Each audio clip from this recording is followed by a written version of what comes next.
Sebelum ceritanya dimulai, silahkan tulis di kolom komentar dari daerah mana saja teman-teman yang menonton cerita ini. Jangan lupa like dan subscribe agar channel ini bisa semakin berkembang dan bisa mempersembahkan cerita yang lebih menarik lagi. Pagi itu, udara terasa berat dan penuh dengan perpisahan yang tak terucap. Rangga memegang kedua tanganku, tatapannya menyiratkan permohonan maaf yang dalam.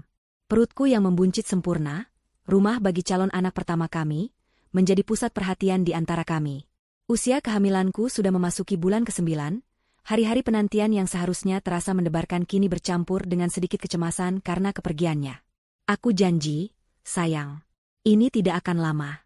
Begitu semua urusan di luar pulau selesai, aku akan langsung terbang pulang. Aku usahakan sekuat tenaga untuk ada di sisimu saat persalinan nanti, ucap Rangga, suaranya serak menahan emosi. Ia mengelus perutku dengan lembut, seolah sedang berbicara langsung pada putranya di dalam sana. Jaga ibu baik-baik ya, nak. Ayah pergi sebentar untuk bekerja. Aku mengangguk, mencoba tersenyum sekuat yang aku bisa. Aku tahu tugas ini penting untuk karirnya, sebuah proyek besar yang tidak bisa ia tinggalkan. Tidak apa-apa, Mas. Aku mengerti. Ada Ibu Sukma dan Mirna yang akan menemaniku. Aku akan baik-baik saja. Mobil kami akhirnya berhenti di depan sebuah rumah yang asri dan terawat. Halamannya dipenuhi tanaman hias yang tertata rapi, dan cat dindingnya yang berwarna krem memberikan kesan hangat dan ramah. Ini adalah rumah Ibu Sukma, ibu mertuaku. Sesuai kesepakatan, aku akan tinggal di sini selama Rangga bertugas. Alasannya logis, agar ada yang menjagaku selama 24 jam penuh menjelang kelahiran. Begitu kami turun dari mobil, pintu depan terbuka. Ibu Sukma dan Mirna, adik iparku, menyambut kami dengan senyum lebar yang terlihat tulus. Mereka langsung memelukku dengan hati-hati, seolah aku adalah barang porselen yang rapuh. Selamat datang, Dania, sayang. Aduh, akhirnya sampai juga. Kami sudah tidak sabar menunggumu, sapa Ibu Sukma. Wajahnya yang keibuan memancarkan kebahagiaan. Lihat, cucu ibu sepertinya sehat sekali di dalam sana. Iya, Mbak.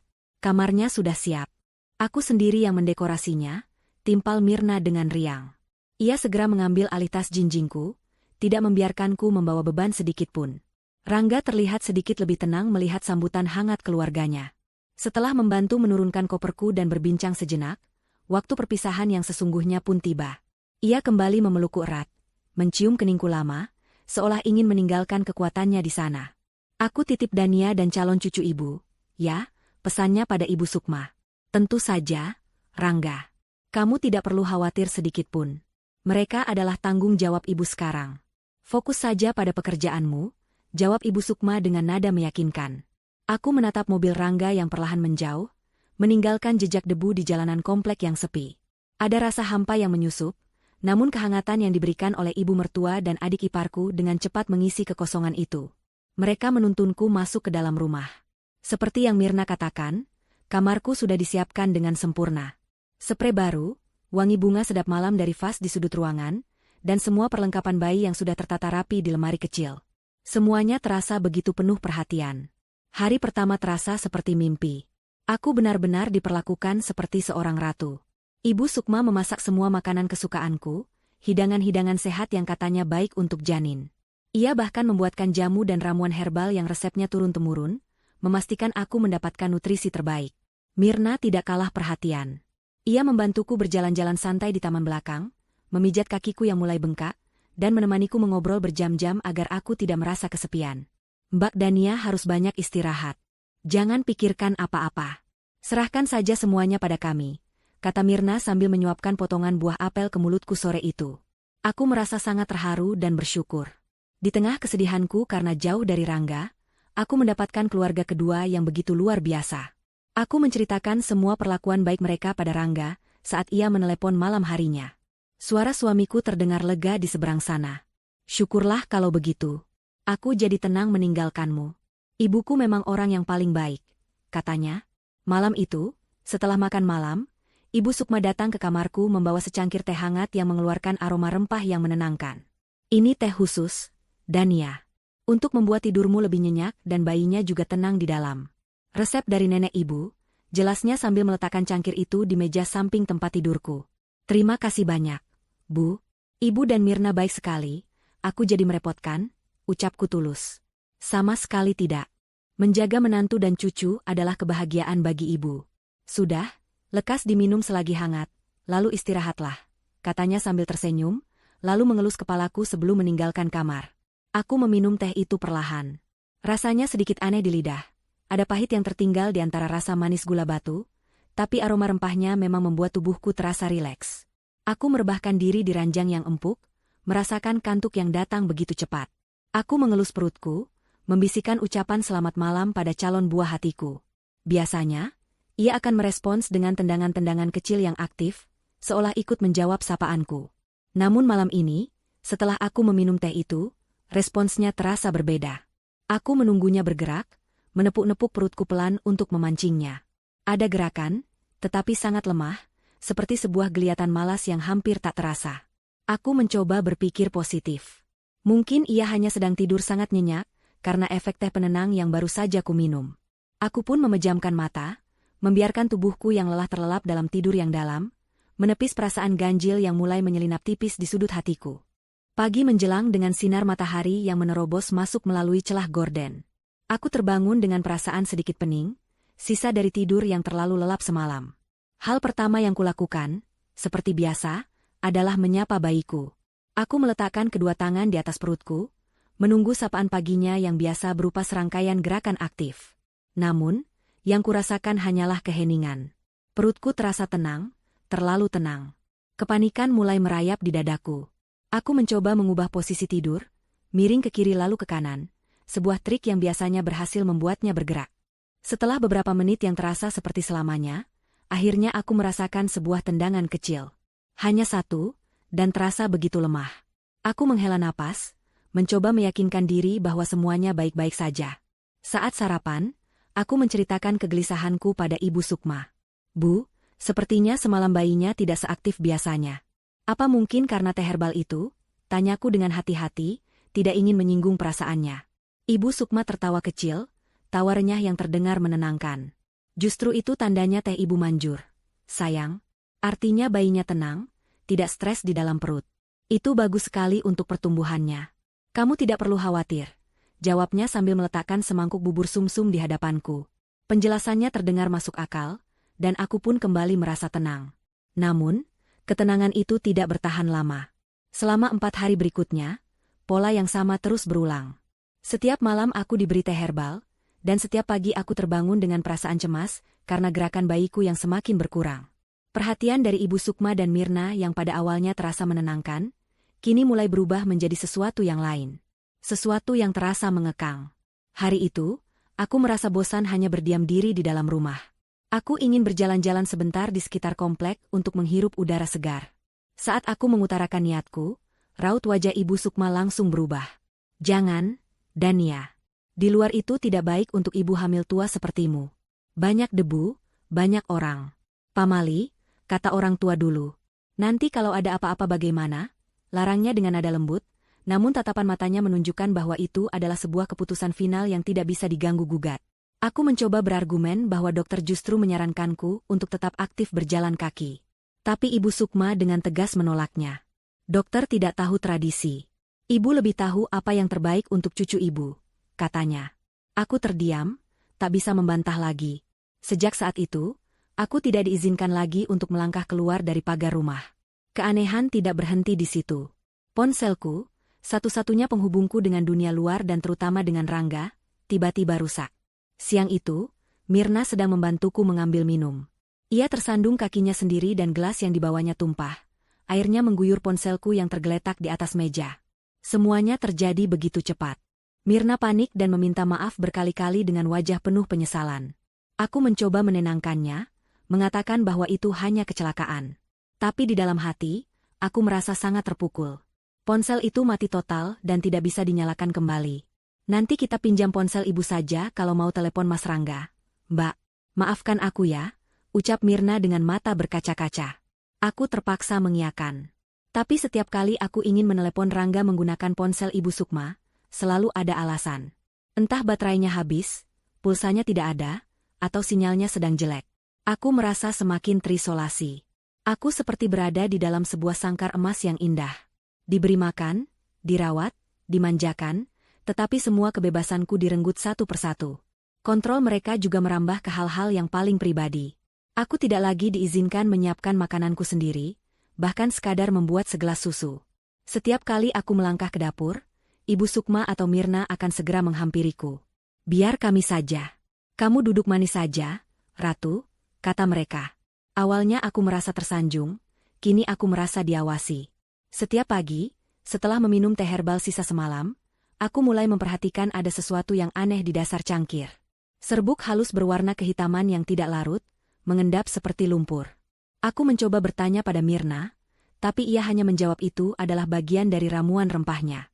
Namun, setiap kali aku ingin melihatnya lebih dekat, cangkir itu akan segera diambil dan dicuci bersih. Puncaknya terjadi pada malam keempat. Aku tidak bisa tidur. Perasaanku sungguh tidak enak. Aku memutuskan untuk pergi ke dapur mengambil air putih. Rumah sudah gelap dan sunyi. Saat aku berjalan melewati ruang keluarga, aku mendengar suara bisik-bisik dari arah taman belakang. Itu suara Ibu Sukma dan Mirna. Aku berhenti, menahan napas, dan mencoba menguping dari balik tirai jendela. Cahaya bulan yang remang-remang menyinari siluet mereka yang sedang duduk di kursi taman. Percakapan mereka terdengar lirih. Namun ada beberapa kata yang berhasil kutangkap dengan jelas, dan membuat darahku seakan berhenti mengalir. "Semuanya harus siap sebelum malam Kliwon tiba," bisik Ibu Sukma. "Bagaimana kalau Mas Rangga pulang lebih cepat, Bu?" tanya Mirna, suaranya terdengar cemas. "Dia tidak akan pulang. Proyeknya akan Ibu pastikan berjalan lebih lama. Yang penting, kita harus berhasil kali ini. Kita tidak boleh gagal lagi seperti dulu. Seluruh kekayaannya tidak boleh lari ke cucu pertama itu.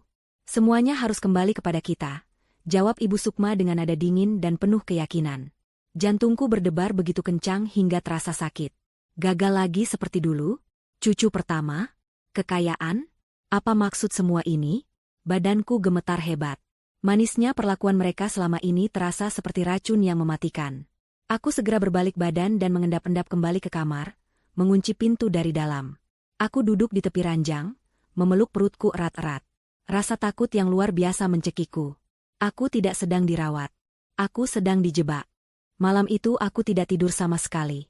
Setiap suara di dalam rumah, entah itu derit kayu atau desau angin di luar, membuatku tersentak. Aku berbaring kaku di tempat tidur, memeluk perutku seolah itu adalah satu-satunya benteng pertahanan yang kumiliki. Kata-kata yang kudengar dari taman belakang terus berputar di kepalaku seperti kaset rusak. Malam Kliwon. Gagal lagi seperti dulu. Kekayaannya tidak boleh lari ke cucu pertama. Semua kepingan teka-teki yang sebelumnya tak berarti kini, menyatu membentuk sebuah gambaran yang mengerikan. Perhatian mereka yang berlebihan bukan lagi sebuah kebaikan, melainkan sebuah metode pengawasan. Makanan dan minuman yang selalu mereka siapkan bukan lagi bentuk kasih sayang, melainkan cara untuk mengontrol apa yang masuk ke dalam tubuhku dan bayiku. Teh herbal dengan serbuk hitam misterius itu, aku yakin, adalah bagian utama dari rencana mereka. Teh itu yang membuat bayiku lemah, yang membuatku tertidur begitu lelap, hingga tak menyadari apapun. Ponselku yang rusak bukan kecelakaan, melainkan cara untuk memutus komunikasiku, untuk mengisolasiku sepenuhnya. Pikiranku melayang pada istri pertama Rangga. Aku tidak pernah mengenalnya, karena ia meninggal dunia akibat pendarahan hebat setelah mengalami keguguran beberapa tahun sebelum aku bertemu Rangga. Rangga jarang membicarakannya, luka itu terlalu dalam baginya. Semua orang mengatakan itu adalah takdir yang malang. Tapi sekarang, ucapan Ibu Sukma, gagal lagi seperti dulu, menggema di telingaku. Jangan-jangan, keguguran itu bukanlah sebuah kecelakaan. Jangan-jangan, itu adalah sebuah kegagalan dari rencana mereka. Pikiran itu begitu mengerikan hingga membuatku mual. Aku menatap sekeliling kamar yang tadinya terasa nyaman. Kini, dindingnya seolah merapat, udaranya terasa pengap, dan setiap sudut gelap tampak menyimpan ancaman. Aku harus keluar dari sini. Aku dan bayiku berada dalam bahaya besar. Tapi bagaimana caranya? Aku tidak punya ponsel. Aku tidak diizinkan keluar. Setiap gerak-gerikku diawasi. Aku merasa seperti seekor lalat yang terperangkap di jaring laba-laba, dan sang laba-laba sedang menunggu waktu yang tepat untuk menerkam. Ketika pagi tiba, aku harus mengerahkan seluruh kekuatan mentalku untuk bersikap normal. Aku keluar dari kamar dengan senyum palsu yang terasa kaku di bibir. Aku menyapa Ibu Sukma dan Mirna yang sedang menyiapkan sarapan di dapur. "Pagi, Bu, Mirna." "Wah, wangi sekali masakannya," sapaku, berusaha agar suaraku tidak terdengar gemetar. "Pagi, sayang." "Tentu saja, ini ibu buatkan nasi tim ayam khusus untukmu. Biar cucu ibu dapat gizi terbaik. Balas Ibu Sukma, senyumnya masih sama ramahnya seperti hari-hari sebelumnya. Tapi kini, aku bisa melihat sesuatu yang lain di balik senyum itu.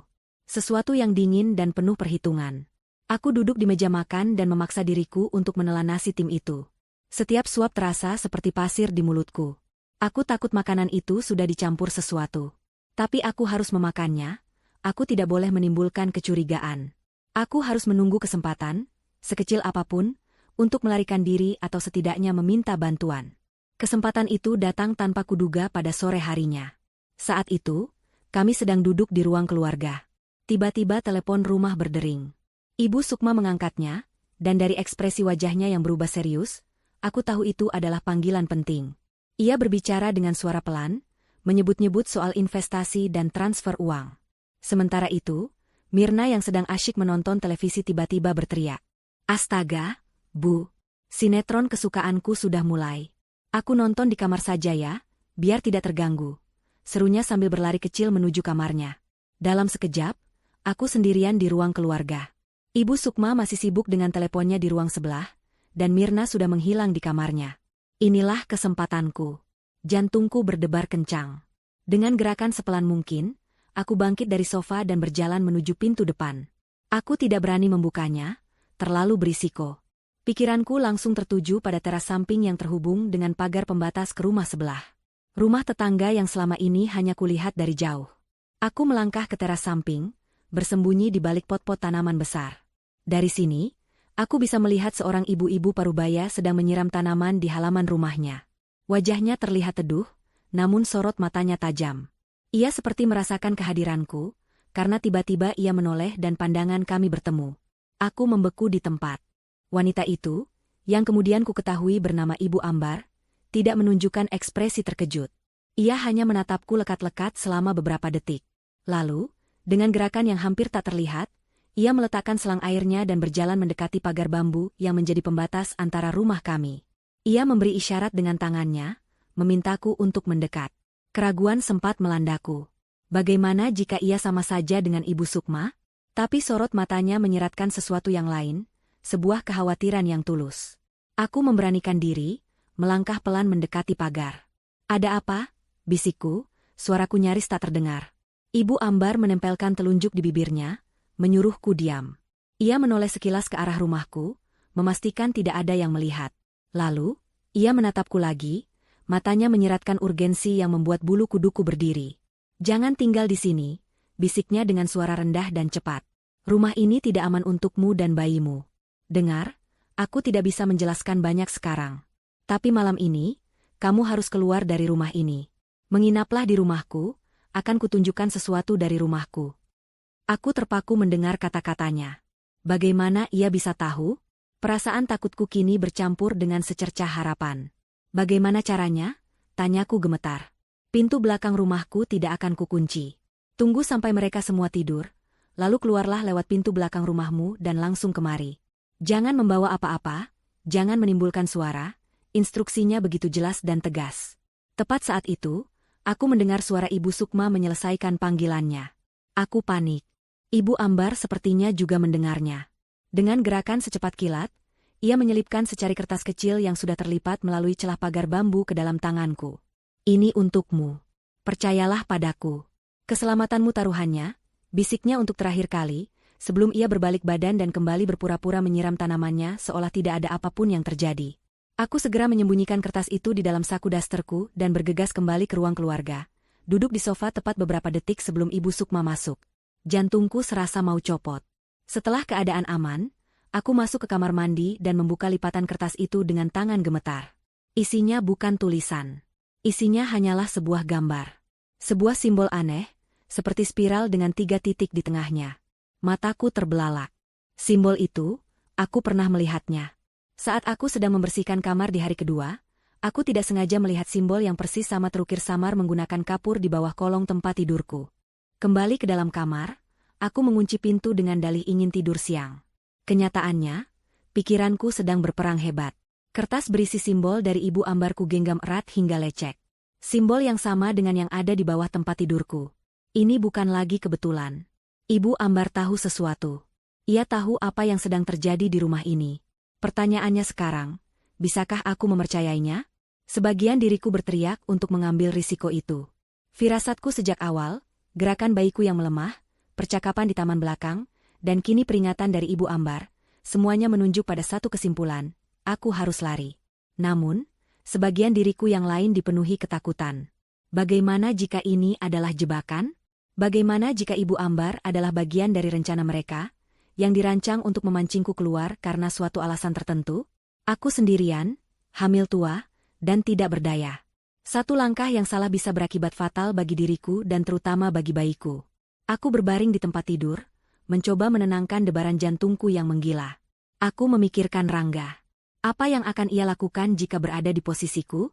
Ia pasti akan menyuruhku untuk berjuang, untuk melindungi anak kami dengan cara apapun.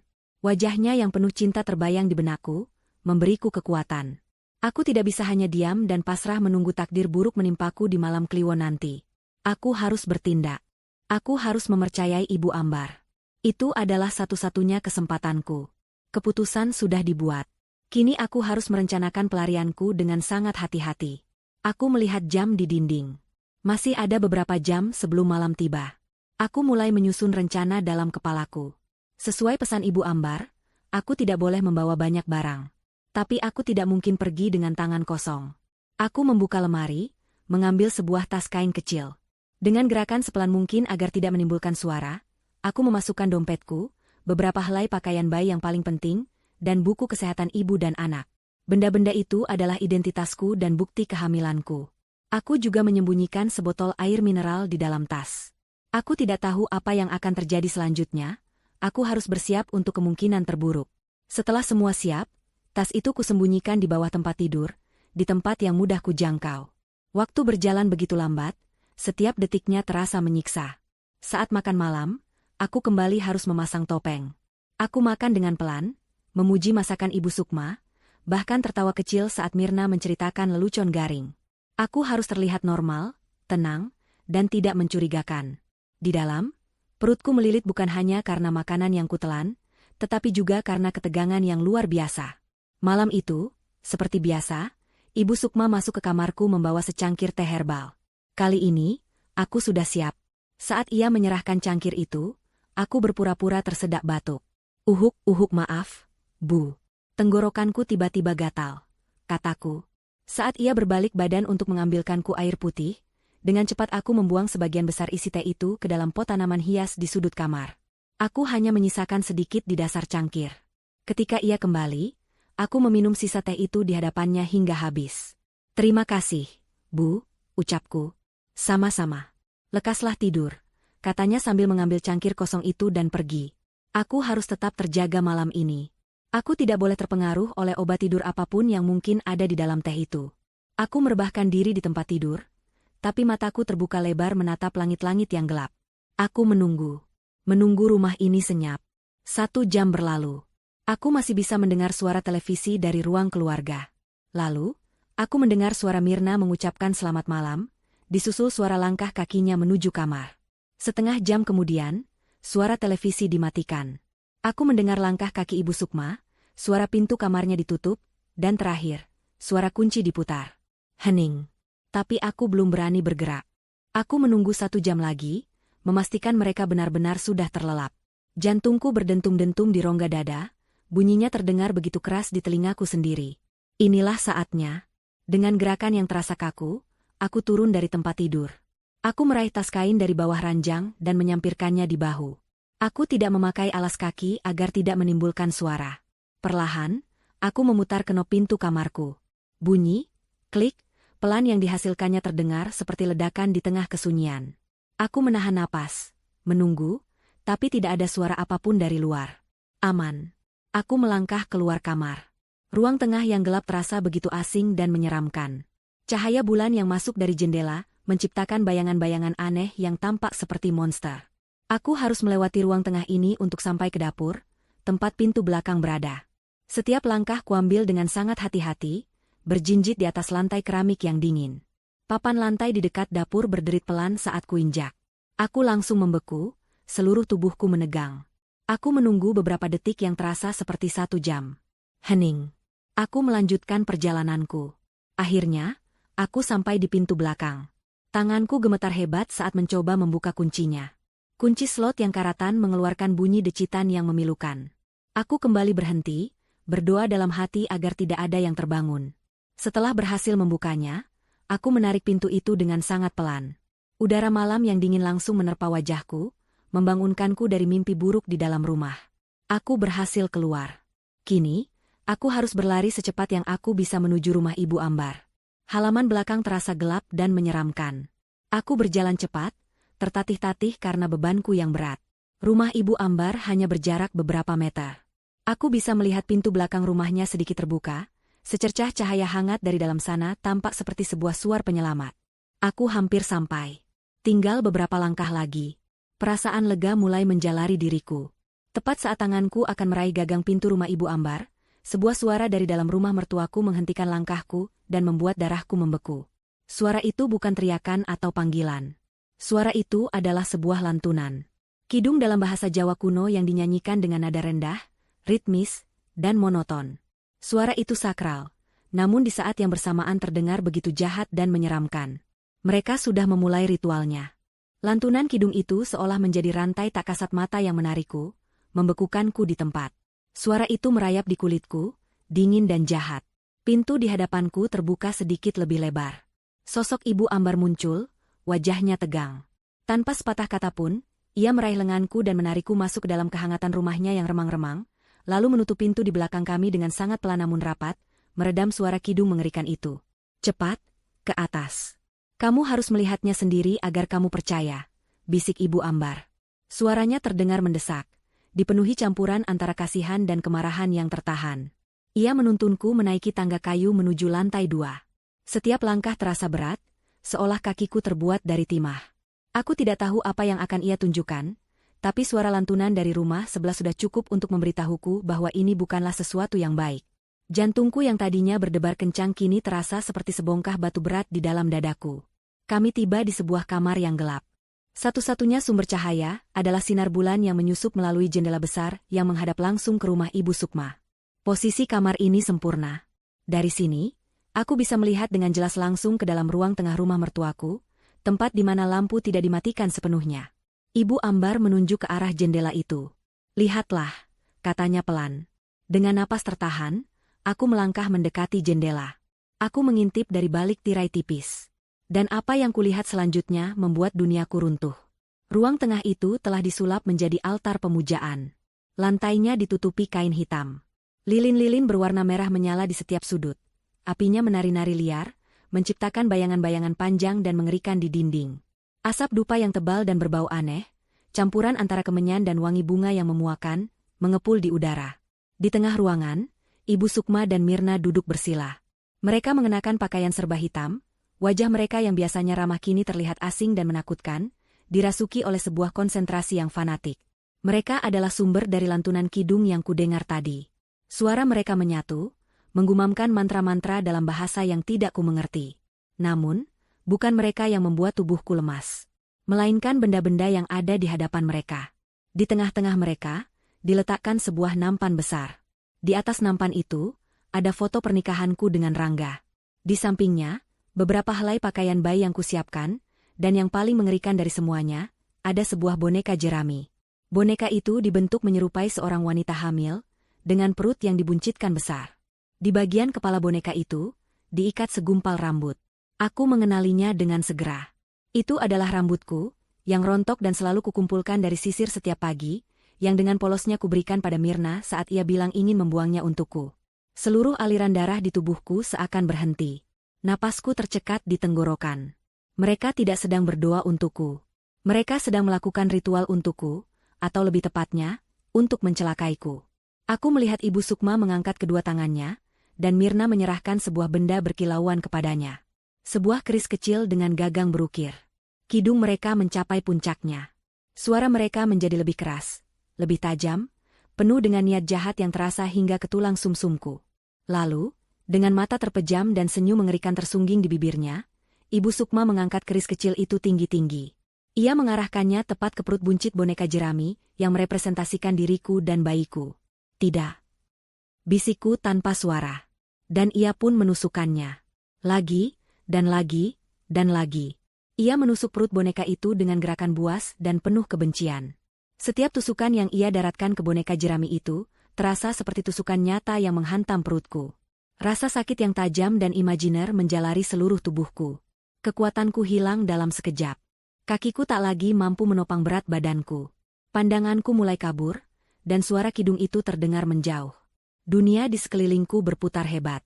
Hal terakhir yang kurasakan adalah lantai yang dingin dan sepasang lengan kokoh yang menahan tubuhku sebelum aku benar-benar jatuh ke dalam kegelapan. Saat kesadaranku nyaris hilang sepenuhnya, aku mendengar suara Ibu Ambar yang terdengar begitu jelas di telingaku, mengucapkan sebuah kalimat yang menjadi paku terakhir di peti mati kepercayaanku pada keluarga suamiku. Ini bukan pertama kalinya. Istri pertama Rangga, dia juga keguguran di rumah ini. Aku tidak tahu berapa lama aku pingsan. Saat aku membuka mata, aku sudah berbaring di sofa empuk di ruang tamu Ibu Ambar. Selimut tebal menyelimuti tubuhku. Kepalaku terasa berat, dan pemandangan mengerikan dari jendela tadi kembali berkelebat di benakku seperti potongan film horor. Aku tersentak bangun, tanganku secara refleks langsung memegangi perutku. Tenang, tenang, nak. Kamu sudah aman di sini. Minumlah dulu, suara Ibu Ambar yang lembut menyadarkanku. Ia menyodorkan segelas air hangat ke arahku. Tanganku masih gemetar hebat saat menerima gelas itu. Aku meminumnya dengan susah payah, kerongkonganku terasa kering dan sakit. Setelah beberapa teguk, aku menatap Ibu Ambar. Mataku pasti memancarkan ribuan pertanyaan yang tak sanggup kuucapkan. Ibu Ambar sepertinya mengerti. Ia duduk di kursi di samping sofa, tatapannya penuh dengan simpati. Aku tahu kamu pasti bingung dan ketakutan. Aku akan menceritakan semua yang aku tahu, katanya. Ia menarik napas panjang, seolah sedang mengumpulkan kekuatan untuk membongkar sebuah rahasia kelam yang sudah lama ia simpan. Keluarga Sukma, tetanggaku itu, tidak seperti kelihatannya. Di luar mereka terlihat terpandang dan baik hati, tapi di dalam, mereka busuk. Semuanya berpusat pada obsesi Sukma terhadap harta dan kemakmuran. Sejak dulu, lanjutnya, Sukma selalu percaya pada hal-hal mistis. Ia percaya bahwa garis keturunan keluarganya memiliki semacam wahyu, kekayaan. Dan ia sangat paranoid bahwa wahyu itu bisa dicuri atau pindah ke orang lain. Terutama, ia percaya bahwa cucu pertama dari anak laki-laki satu-satunya, Rangga, akan menyedot semua keberuntungan dan kekayaan keluarga untuk dirinya sendiri. Aku mendengarkan dengan napas tertahan. Penjelasan itu begitu tidak masuk akal, begitu gila, tapi entah kenapa sangat cocok dengan apa yang kulihat dengan mata kepalaku sendiri. Beberapa tahun yang lalu, saat Rangga masih menikah dengan istri pertamanya, Alisa. Alisa adalah gadis yang baik, sama sepertimu. Saat ia hamil besar dan tinggal di rumah itu, aku sudah merasakan ada yang tidak beres. Sukma terlihat sangat manis, tapi matanya selalu mengawasi Alisa dengan tatapan aneh. Aku sering mencium bau dupa dan kemenyan aneh dari rumah mereka pada malam tengah malam tertentu. Ibu Ambar berhenti sejenak, matanya menerawang ke masa lalu. Lalu suatu malam, ambulans datang. Mereka bilang Alisa mengalami pendarahan hebat dan keguguran. Semua orang bersimpati, mengatakan itu adalah musibah. Tapi aku melihat wajah Sukma malam itu. Di wajahnya tidak ada kesedihan. Yang ada hanyalah kelegaan yang ganjil, dan sedikit kekecewaan. Seolah rencananya tidak berjalan sesuai harapan. Sejak saat itu, aku tahu. Aku tahu mereka telah melakukan sesuatu pada Alisa dan bayinya. Air mataku mulai mengalir tanpa bisa kutahan. Jadi Alisa, nasib malang yang menimpanya bukanlah takdir. Kenapa ibu tidak melapor? Tanyaku dengan suara parau. Ibu Ambar menatapku dengan tatapan sedih. Apa buktinya? Nak, aku hanya seorang tetangga dengan kecurigaan. Aku tidak melihat apa-apa secara langsung. Jika aku melapor, aku hanya akan dianggap gila atau pengadu domba. Mereka akan dengan mudah menyangkal semuanya. Aku tidak punya kekuatan untuk melawan mereka saat itu. Tapi kali ini berbeda. Lanjutnya, suaranya kini terdengar lebih tegas. Saat aku melihatmu datang, dengan perut sebesar itu, aku tahu mereka akan mengulanginya lagi. Aku sudah mengawasi rumah itu setiap hari. Aku melihat Mirna menaburkan sesuatu di pot tanamanmu, aku melihat mereka membakar dupa di tengah malam. Puncaknya sore tadi, saat aku melihatmu di teras, aku tahu aku tidak punya banyak waktu. Aku harus bertindak, dengan atau tanpa bukti kuat. Setidaknya aku harus menyelamatkanmu lebih dulu. Penjelasan Ibu Ambar membuat semua kepingan teka-teki itu jatuh pada tempatnya. Teh herbal dengan serbuk hitam itu, Pastilah ramuan untuk melemahkan janinku. Larangan untuk keluar rumah. Ponsel yang dirusak. Semuanya adalah bagian dari rencana mereka untuk memuluskan ritual pesugihan mereka di malam Kliwon ini. Mereka ingin mengorbankan cucu mereka sendiri demi sebuah kepercayaan sesat tentang kekayaan. Rasa takutku kini bercampur dengan amarah yang meluap-luap. Aku menghabiskan sisa malam itu di sofa Ibu Ambar. Aku tidak bisa tidur. Setiap kali aku mencoba memejamkan mata, bayangan Ibu Sukma yang menusuk boneka jerami itu kembali muncul. Aku terus-menerus mengelus perutku, berdoa tanpa henti agar bayiku baik-baik saja, agar ia kuat. Ibu Ambar dengan sabar menemaniku sepanjang malam, membuatkanku susu hangat dan memastikan aku merasa aman. Menjelang pagi, saat rasa lelah dan teror hampir menguasaiku sepenuhnya, sebuah suara dering ponsel memecah keheningan. Itu adalah ponsel Ibu Ambar yang diletakkan di atas meja. Ibu Ambar melihat ke layar, lalu menatapku dengan ekspresi aneh. "Ini dari ibumu," katanya. "Maksudnya, Ibu Sukma." Ia pasti menelepon ke nomor darurat Rangga yang mungkin disimpan oleh Ibu Sukma, yang kebetulan adalah nomor Ibu Ambar. Aku mengangguk, menyuruhnya menjawab. Ibu Ambar menekan tombol jawab dan mengaktifkan mode pengeras suara. Dan kemudian, suara yang semalam melantunkan kidung kematian, kini terdengar begitu lembut dan penuh kekhawatiran palsu dari seberang sana. "Halo, Rangga? Oh, ini bukan Rangga ya? Maaf, saya Sukma, ibunya. Saya sedang mencoba menghubungi menantu saya, Dania. Apa dia ada di sana? Dari semalam dia tidak ada di kamarnya. Kami sekeluarga khawatir sekali, takut dia kenapa-kenapa. Sayang, Dania, kamu di mana? Nak, ibu khawatir sekali." Kepura-puraan dalam suara itu begitu menjijikan hingga membuat perutku mual.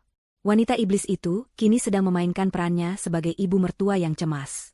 Aku hanya bisa menatap nanar ke arah ponsel. Mulutku terkunci rapat oleh amarah dan kengerian.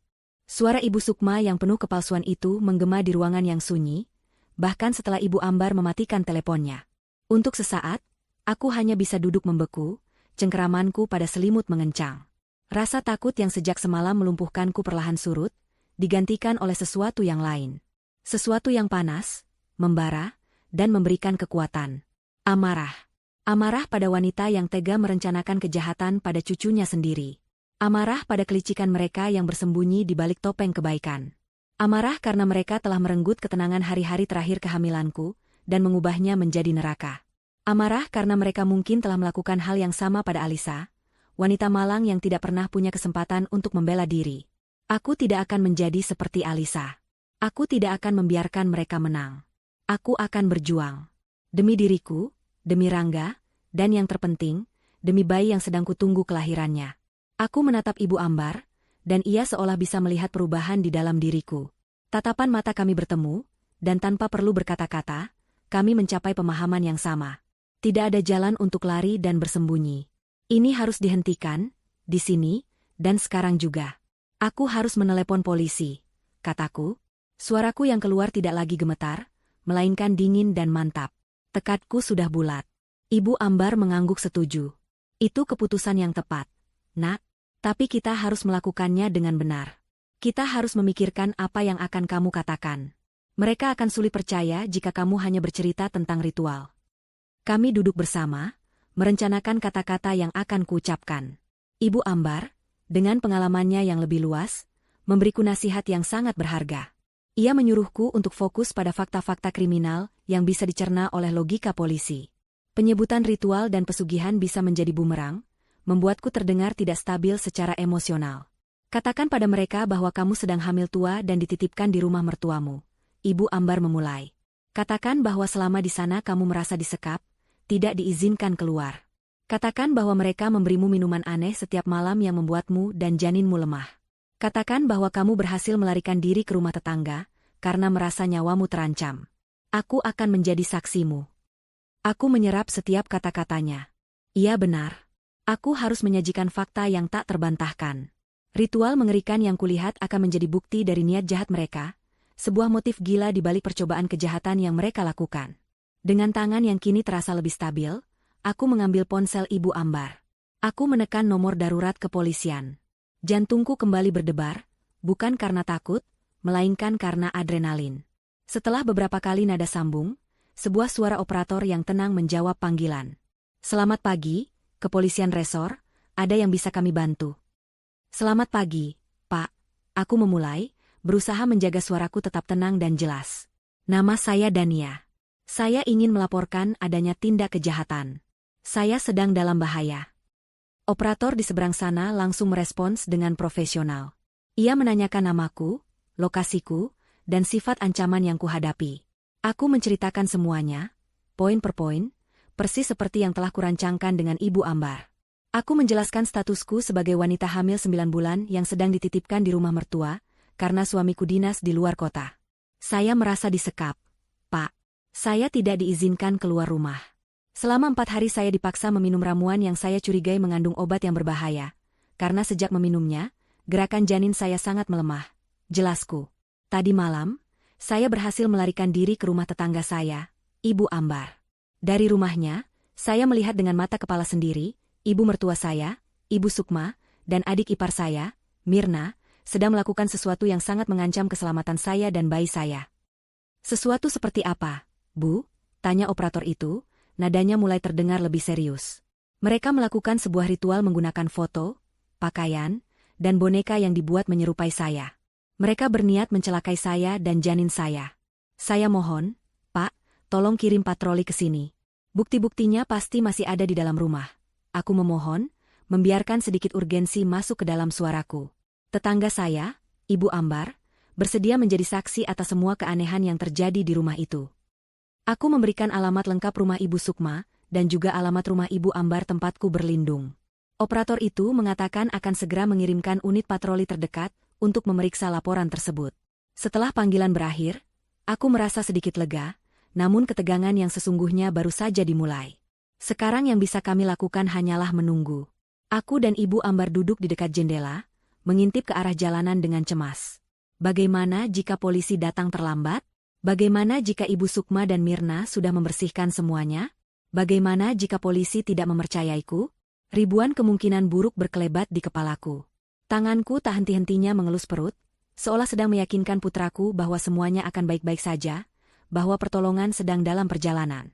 Di tengah penantian yang menyiksa itu, sebuah getaran singkat terasa dari ponsel Ibu Ambar yang kupegang. Sebuah pesan masuk. Jantungku mencelos saat melihat nama pengirimnya di layar. Mas Rangga. Dengan tangan gemetar, aku membuka pesan itu. Isinya singkat, ceria, dan penuh dengan cinta yang polos. Sebuah pesan dari dunia normal yang terasa begitu jauh dari neraka yang sedang kuhadapi. Landing sebentar lagi, sayang. Nggak sabar ketemu kamu dan jagoan kita. Aku langsung ke rumah ibu ya. I love you. Air mataku langsung tumpah. Rangga akan segera pulang. Ia akan pulang ke sebuah pemandangan yang tak pernah ia bayangkan. Ia akan pulang dan menemukan bahwa ibu dan adik yang sangat ia hormati adalah monster berhati iblis. Aku menangis tanpa suara. Bukan hanya karena takut, tapi juga karena patah hati untuk suamiku, untuk keluarga kami yang akan hancur lebur oleh pengkhianatan yang paling keji ini. Tidak lama setelah pesan dari Rangga masuk, deru sirene yang samar-samar terdengar dari kejauhan mulai mendekat. Suara itu adalah musik termerdu yang pernah kudengar. Sebuah mobil patroli polisi akhirnya berbelok ke jalan komplek kami yang sepi, dan berhenti tepat di depan rumah Ibu Sukma. 2 orang petugas polisi berseragam turun dari mobil, langkah mereka tegap dan penuh wibawa. Aku dan Ibu Ambar mengamati semuanya dari balik tirai jendela, jantung kami berdebar kencang seirama. Ini adalah momen kebenaran. Salah satu petugas berjalan menuju gerbang dan menekannya. Beberapa saat kemudian, pintu depan terbuka. Sosok Ibu Sukma muncul. Dari kejauhan pun, aku bisa melihat aktingnya yang luar biasa. Begitu melihat polisi, ia langsung memasang ekspresi kaget yang diikuti dengan wajah cemas dan panik. Ia menempelkan kedua tangan di pipinya, seolah baru saja mengalami tragedi. Kami tidak bisa mendengar percakapannya, tapi kami bisa melihat gestur tubuhnya yang meyakinkan. Ia menunjuk-nunjuk ke sekeliling, menggelengkan kepalanya dengan sedih, sesekali mengusap matanya seolah sedang menangis.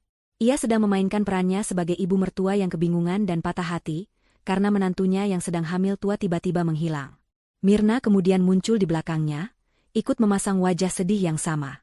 Petugas polisi itu terlihat mendengarkan dengan saksama, sesekali mencatat di buku kecilnya. Aku mulai merasa takut. Akting Ibu Sukma begitu sempurna. Bagaimana jika polisi termakan oleh kebohongannya? Bagaimana jika mereka hanya akan mencatat laporan orang hilang dan kemudian pergi? Sekarang saatnya, Nak, bisik Ibu Ambar, seolah bisa membaca pikiranku. Kita harus keluar dan menunjukkan diri. Mengambil napas dalam-dalam untuk mengumpulkan seluruh keberanianku, aku mengangguk. Dengan Ibu Ambar yang berjalan di sisiku, memberiku kekuatan, kami membuka pintu depan rumahnya dan melangkah keluar. Kami berjalan perlahan menyeberangi halaman rumput yang memisahkan kedua rumah kami, menuju gerbang tempat para polisi dan kedua iblis itu berdiri. Semua mata langsung tertuju pada kami. Percakapan mereka terhenti seketika. Aku bisa melihat ekspresi Ibu Sukma dan Mirna berubah dalam sepersekian detik. Wajah cemas dan sedih yang mereka pasang langsung lenyap, digantikan oleh keterkejutan yang tak bisa ditutupi. Mata Ibu Sukma membelalak, dan di dalam sorot matanya yang kini menatapku tajam, aku bisa melihat kilatan kebencian dan kepanikan yang nyata. Topengnya telah terlepas. Itu dia menantu saya, Pak, seru Ibu Sukma, dengan cepat mencoba menguasai keadaan. Dania, ya Tuhan, sayang, kamu dari mana saja? Kami semua khawatir setengah mati mencarimu. Ia mencoba berlari ke arahku seolah ingin memeluk. Namun salah satu petugas menahannya dengan isyarat tangan. Ibu Dania? Tanya petugas yang lebih senior, menatapku dengan tatapan menyelidik. Apakah ibu yang tadi menelepon kami? Benar, Pak. Saya Dania. Jawabku, suaraku terdengar lebih kuat dari yang kuduga. Aku berdiri tegak, menatap langsung ke mata Ibu Sukma tanpa rasa takut. Dan saya tidak hilang. Saya melarikan diri dari rumah ini untuk menyelamatkan nyawa saya dan anak saya. Wajah Ibu Sukma berubah pucat pasi. Apa maksudmu, Dania? Kenapa kamu bicara seperti itu? Kami merawatmu dengan sangat baik. Serunya, nadanya kini terdengar histeris. Bolehkah kami masuk untuk memeriksa keadaan di dalam rumah, Bu Sukma? Tanya petugas itu dengan nada sopan namun tegas, kini sepenuhnya mengabaikan sandiwara ibu mertuaku.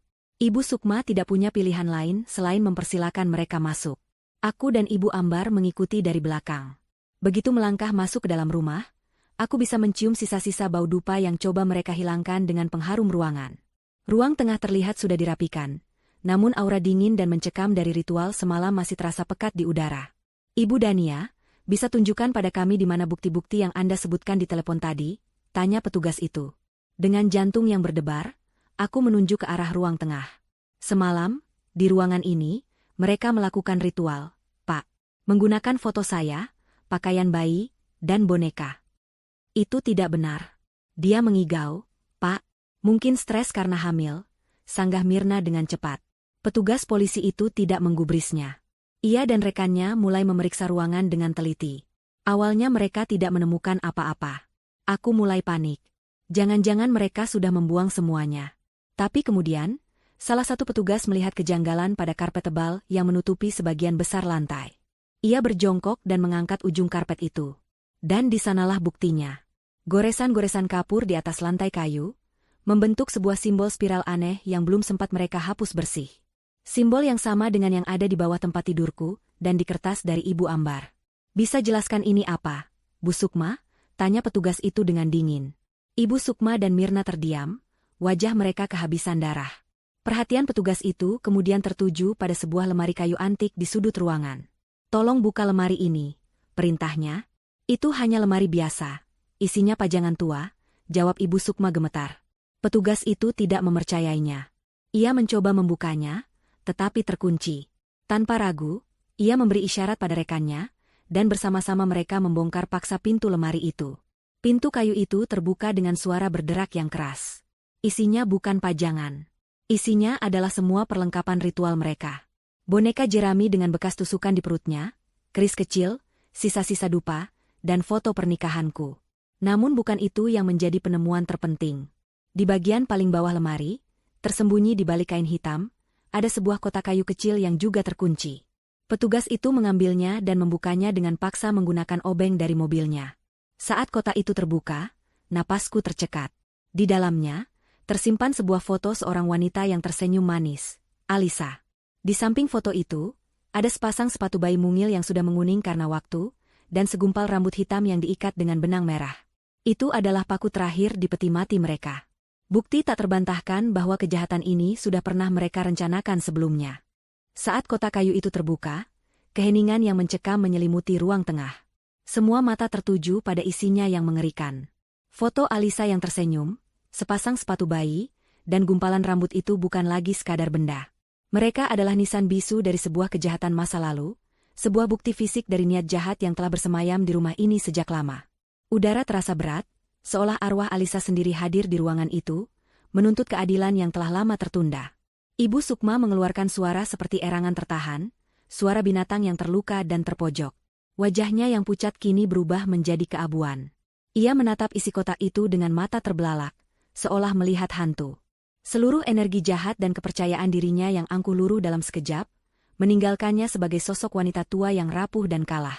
Itu bukan apa-apa, desisnya, suaranya bergetar hebat. Itu hanya kenang-kenangan. Alisa adalah menantuku, aku menyayanginya. Tapi kebohongannya kini terdengar begitu hampa dan menyedihkan. Tidak ada seorang pun di ruangan itu yang mempercayainya.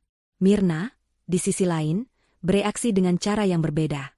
Ia tidak mencoba menyangkal. Ia hanya menatap kosong ke arah kotak itu, dan kemudian tubuhnya mulai gemetar hebat. Ia mundur selangkah, lalu 2 langkah, menjauh dari ibunya seolah wanita itu adalah sumber wabah penyakit. "Cukup, Bu," bisik Mirna, suaranya nyaris tak terdengar. "Sudah cukup."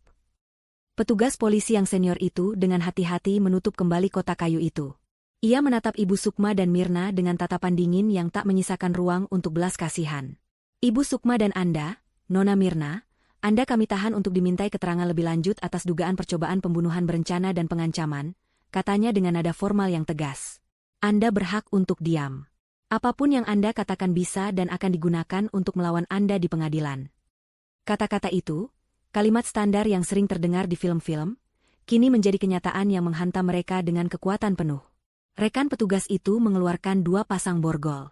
Saat itulah, Ibu Sukma seakan tersadar dari kelumpuhannya.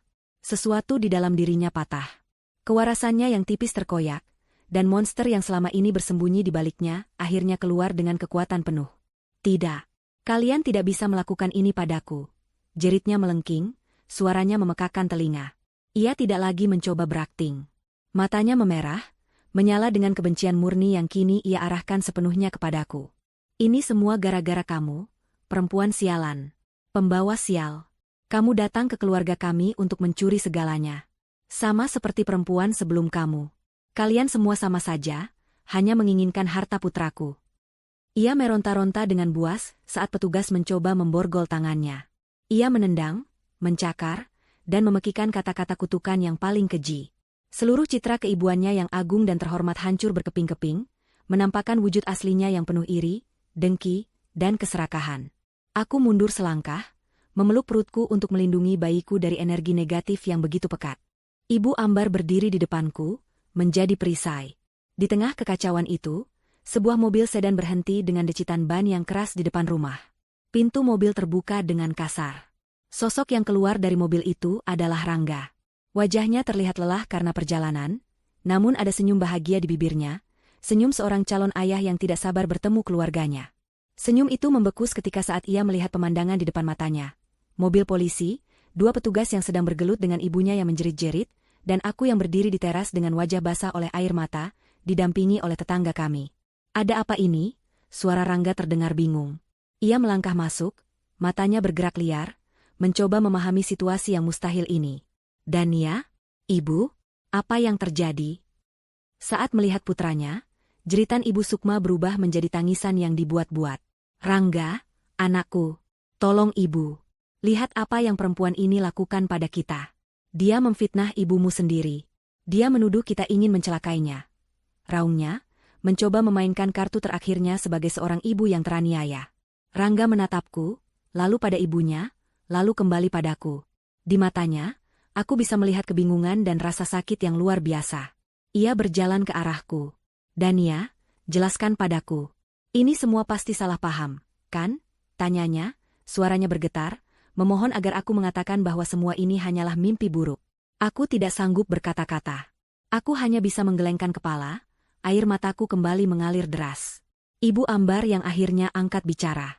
"Lebih baik kamu melihatnya sendiri, Nak Rangga. Lihatlah apa yang telah disiapkan oleh ibu dan adikmu untuk menyambut kelahiran cucu mereka," katanya dengan nada datar namun penuh makna. Ia menunjuk ke arah ruang tengah, di mana semua bukti kejahatan itu masih tergeletak. Rangga melangkah ragu ke dalam. Ia melihat simbol kapur di lantai. Ia melihat lemari yang terbongkar. Matanya terpaku pada boneka jerami, keris kecil, dan fotoku. Lalu, pandangannya jatuh pada kotak kayu yang terbuka. Ia berjongkok, tangannya yang gemetar meraih foto Alisa. Saat itulah aku melihat suamiku hancur. Suara isak tangis yang tertahan keluar dari tenggorokannya. Punggungnya berguncang hebat. Kenangan akan istri pertamanya, rasa sakit dari kehilangan yang ia kira adalah takdir, kini kembali dengan kebenaran yang 1000 kali lebih menyakitkan. Itu bukan takdir. Itu adalah pembunuhan yang direncanakan oleh ibunya sendiri. Ibu, bisiknya lirih, suaranya pecah. Ia berbalik, menatap Ibu Sukma yang kini sudah berhasil diborgol. Tatapannya bukan lagi tatapan seorang anak yang bingung, melainkan tatapan seorang pria yang dikhianati dengan cara yang paling brutal. Apa yang sudah ibu lakukan? Melihat tatapan putranya, Ibu Sukma tahu ia telah kalah. Tidak ada lagi simpati di mata Rangga, hanya ada kebencian dan rasa jijik. Dia pantas mendapatkannya. Mereka semua pantas mendapatkannya. Pekiknya putus asa. Rangga tidak menjawab. Ia hanya berjalan melewatiku, menarikku ke dalam pelukannya yang erat dan protektif. Ia membenamkan wajahnya di bahuku, tubuhnya masih berguncang. Maafkan aku, Dania, maafkan aku, isaknya berkali-kali. Saat para petugas menggiring Ibu Sukma dan Mirna keluar dari rumah, menuju mobil patroli, Mirna yang sejak tadi hanya diam membeku tiba-tiba berhenti. Ia menatap Rangga dan aku. Wajahnya kosong, tapi matanya dipenuhi air mata penyesalan yang dalam. Bukan hanya Alisa, Mas, ucapnya dengan suara patah-patah. Sebelumnya, ada lagi yang lain. Kejahatan ibu, jauh lebih banyak dari yang kita tahu. Pengakuan terakhir itu menggantung di udara, menjadi penutup yang mengerikan dari drama hari itu. Pintu mobil patroli dibanting menutup, membungkam jeritan dan tangisan mereka. Sirene kembali meraung, membawa pergi 2 sosok yang pernah menjadi keluarga bagi kami, meninggalkan kami berdua di tengah puing-puing kehancuran dan pengkhianatan, dengan sebuah rahasia kelam baru yang bahkan lebih mengerikan dari yang bisa kami bayangkan. 1 bulan berlalu sejak hari yang mengerikan itu. Waktu berjalan lambat, setiap harinya diisi dengan proses hukum yang menguras emosi dan pemberitaan media yang tak henti-hentinya. Rumah Ibu Sukma telah disegel dengan garis polisi, menjadi monumen bisu dari kejahatan yang tersembunyi di baliknya. Kami pindah ke sebuah rumah kontrakan kecil yang sederhana, berusaha menata kembali hidup kami dari nol, jauh dari kenangan buruk yang menghantui setiap sudut kota itu. Rangga adalah pilar kekuatanku. Ia menemaniku melewati setiap mimpi buruk, setiap serangan panik, dan setiap pemeriksaan di kantor polisi. Aku melihatnya berjuang melawan rasa sakit dan pengkhianatan yang merobek-robek jiwanya. Ia harus menerima kenyataan bahwa ibu yang ia puja adalah seorang pembunuh berdarah dingin dan adik yang ia sayangi adalah kaki tangannya. Ia memutuskan hubungan dengan seluruh keluarga besarnya, yang ternyata sebagian besar tahu atau setidaknya menaruh curiga pada kelakuan Ibu Sukma namun, memilih untuk diam demi menjaga nama baik keluarga. Di tengah badai itu, ikatan kami justru menjadi semakin kuat, ditempa oleh kesedihan dan dipererat oleh janji untuk saling melindungi. Ibu Ambar menjadi malaikat pelindung kami. Ia tidak pernah absen mengunjungi kami, membawakan makanan, atau sekadar duduk menemaniku saat Rangga harus mengurus berkas-berkas di kejaksaan. Ia menjadi sosok ibu yang sesungguhnya bagiku, memberikan kehangatan dan nasihat tanpa pamrih. Hingga akhirnya, hari yang kunantikan pun tiba. Di sebuah malam yang diwarnai hujan deras, kontraksiku dimulai. Dengan ditemani Rangga yang tak pernah melepas genggaman tanganku, aku berjuang selama berjam-jam. Dan saat fajar pertama menyingsing, diiringi tangisan pertama yang membelah keheningan ruang persalinan, putra kami lahir ke dunia. Ia sehat, kuat, dan sempurna. Saat perawat meletakkannya di dadaku, aku menangis. Bukan tangis kesedihan, melainkan tangis kelegaan, kebahagiaan, dan kemenangan. Kami berhasil. Kami telah melewati badai tergelap, dan kini kami memegang pelangi kami. Kehadiran putra kami, yang kami beri nama Arka, yang berarti cahaya pelindung, menjadi titik balik bagi kami. Ia adalah fajar harapan kami yang baru. Sementara kami belajar menjadi orang tua baru, proses persidangan Ibu Sukma dan Mirna terus berjalan dan menjadi sorotan nasional. Pengakuan Mirna membuka kotak Pandora yang berisi kejahatan-kejahatan lain yang jauh lebih kelam. Terungkap bahwa sebelum Alisa, ada korban lain. Seorang rekan bisnis ayah Rangga yang meninggal dalam kecelakaan setelah menolak bekerja sama. Ibu Sukma adalah dalang di baliknya, menggunakan racun yang sama liciknya dengan ritual yang ia siapkan untukku. Kesaksian dari beberapa mantan asisten rumah tangga, yang selama ini takut untuk bicara, semakin memberatkan posisi mereka. Mereka menceritakan bagaimana Ibu Sukma selalu terobsesi dengan kekayaan, dan tidak segan menyingkirkan siapapun yang ia anggap sebagai ancaman. Puncaknya adalah saat Mirna memberikan kesaksian penuh di pengadilan. Dengan berlinang air mata, ia menceritakan bagaimana ia dicuci otak dan dimanipulasi oleh ibunya sejak kecil. Diajarkan untuk percaya bahwa kekayaan adalah segalanya dan bahwa dunia di luar sana ingin merampasnya dari mereka. Ia mengakui perannya dalam merusak ponselku, memberikan teh herbal, dan membantu menyiapkan ritual. Pengakuannya yang jujur dan penuh penyesalan mungkin sedikit meringankan hukumannya, tetapi tidak dengan ibunya. Ibu Sukma tidak pernah menunjukkan penyesalan. Hingga akhir, ia terus menyalahkanku, menyalahkan Alisa, menyalahkan dunia atas nasibnya. Ia berteriak dan mengutuk di ruang sidang, menunjukkan pada semua orang betapa busuk hatinya. Akhirnya, hari putusan pun tiba. Palu hakim diketuk dengan keras, mengakhiri semuanya. Mirna divonis 20 tahun penjara atas keterlibatannya. Sedangkan Ibu Sukma, atas rangkaian kejahatan pembunuhan berencana dan percobaan pembunuhan, divonis hukuman penjara seumur hidup. Karma telah datang menagih utangnya. Keserakahannya yang tak terbatas telah membawanya ke dalam kurungan abadi, kehilangan semua yang pernah ia miliki, kebebasan, kehormatan, dan yang terpenting, putra satu-satunya. Keadilan terasa begitu manis dan memuaskan. Beberapa tahun kemudian, kami sudah pindah ke kota lain, memulai lembaran hidup yang benar-benar baru di sebuah rumah kecil dengan taman yang indah. Rangga menemukan pekerjaan baru yang ia sukai, dan aku menikmati peranku sebagai seorang ibu. Arka tumbuh menjadi anak laki-laki yang ceria, pintar, dan penuh tawa. Ia adalah matahari di alam semesta kami. Ibu Ambar, yang kami panggil Nenek Ambar, sering datang berkunjung, menjadi bagian tak terpisahkan dari keluarga kecil kami. Sore itu, aku dan Rangga sedang duduk di teras belakang, memperhatikan Arka yang sedang asyik mengejar kupu-kupu di halaman rumput. Sinar matahari keemasan menerpa wajahnya yang mungil, menciptakan pemandangan yang begitu damai dan sempurna. Rangga merangkul bahuku. Lihat dia. Dia begitu bahagia, bisiknya. Karena dia hanya dikelilingi oleh cinta. Jawabku sambil menyandarkan kepalaku di bahunya. Kita berhasil, Mas. Kita melindunginya. Ia mencium puncak kepalaku. Bukan. Kamu yang berhasil. Kamu adalah wanita terkuat yang pernah aku kenal, Dania. Kamu adalah pahlawannya. Aku menatap putra kami, lalu menatap suamiku. Luka dari masa lalu mungkin tidak akan pernah hilang sepenuhnya. Ia akan selalu menjadi bagian dari cerita kami. Tapi luka itu tidak lagi terasa sakit. Ia telah berubah menjadi pengingat akan kekuatan cinta, keberanian, dan harapan. Kami telah berjalan melewati lembah kematian dan menemukan surga kami sendiri di sini, di tempat sederhana ini, di dalam kehangatan keluarga kecil kami. Aku tersenyum, senyum yang tulus dari lubuk hatiku.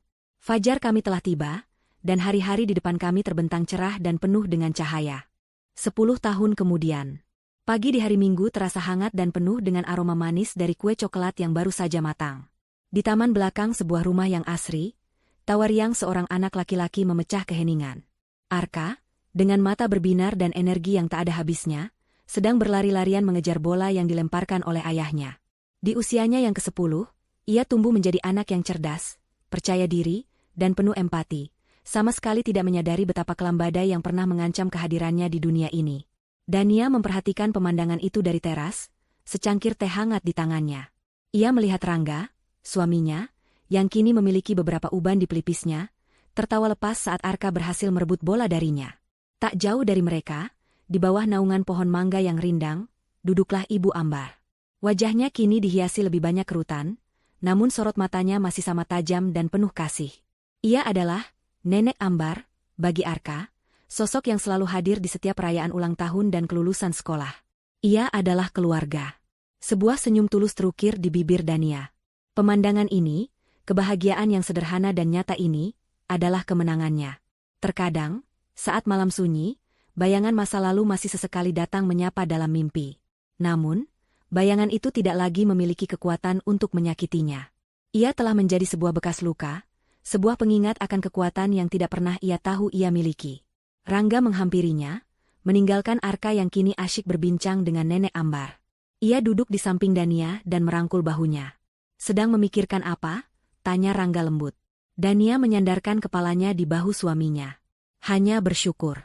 Kita berhasil sampai di sini. Rangga mengangguk, matanya menatap lurus ke arah putra mereka. Kita berhasil. Ada jeda sejenak sebelum ia melanjutkan. Aku pernah menerima surat beberapa tahun yang lalu. Surat dari lembaga pemasyarakatan. Ibu meninggal dunia di dalam penjara. Sendirian. Dania tidak terkejut. Ia hanya menghela napas panjang, melepaskan sisa-sisa beban terakhir dari masa lalu. Tidak ada kebencian di hatinya, hanya kehampaan dan rasa kasihan pada seorang wanita yang membiarkan keserakahannya menelan jiwanya sendiri. Bagaimana dengan Mirna? Tanyanya pelan. Dia juga pernah mengirim surat, sekitar setahun yang lalu. Surat permintaan maaf yang sangat panjang. Ia bilang, ia menghabiskan waktunya di dalam sana untuk menebus dosanya dan berharap suatu hari nanti aku bisa memaafkannya. Jawab Rangga. Aku membalas suratnya sekali. Aku katakan padanya, bahwa aku telah memaafkannya demi kedamaian hatiku sendiri. Tapi, pintu untuk kembali ke keluarga kita sudah tertutup selamanya. Aku harap ia bisa menemukan jalannya sendiri setelah bebas nanti. Keputusan Rangga adalah keputusan mereka berdua. Memaafkan bukan berarti melupakan, dan melindungi kedamaian keluarga kecil mereka adalah prioritas utama. Mereka telah belajar dengan cara yang paling menyakitkan, bahwa beberapa pintu memang harus ditutup dan dikunci untuk selamanya. Selamat ulang tahun, jagoan ayah, seru Rangga, mengalihkan pembicaraan saat Arka berlari menghampiri mereka. Arka melompat ke pangkuan Dania, memeluknya erat. Ibu, kuenya sudah boleh dipotong? Tanyanya dengan tidak sabar. Dania tertawa dan mencium puncak kepala putranya. Tentu, sayang. Ayo kita panggil Nenek Ambar. Mereka berempat berkumpul mengelilingi meja kecil di teras. Di atasnya ada kue coklat dengan 10 lilin warna-warni yang menyala terang. Saat Arka memejamkan mata untuk mengucapkan permohonan sebelum meniup lilin, Dania menatap wajah-wajah orang yang paling ia cintai. Rangga, suaminya yang setia. Arka, cahaya hidupnya. Ibu Ambar, malaikat pelindungnya. Api lilin itu menari-nari, memantulkan cahaya harapan di mata mereka. Saat Arka meniupnya hingga padam dan asap tipis mengepul ke udara, Dania tahu dengan pasti bahwa semua kegelapan telah sirna, terhapus oleh waktu dan cinta yang tak terbatas. Lingkaran setan yang penuh kebencian dan keserakahan telah putus. Di tempatnya, kini telah tumbuh sebuah lingkaran cinta yang kokoh, yang akan selalu mereka jaga dengan segenap jiwa mereka, selamanya.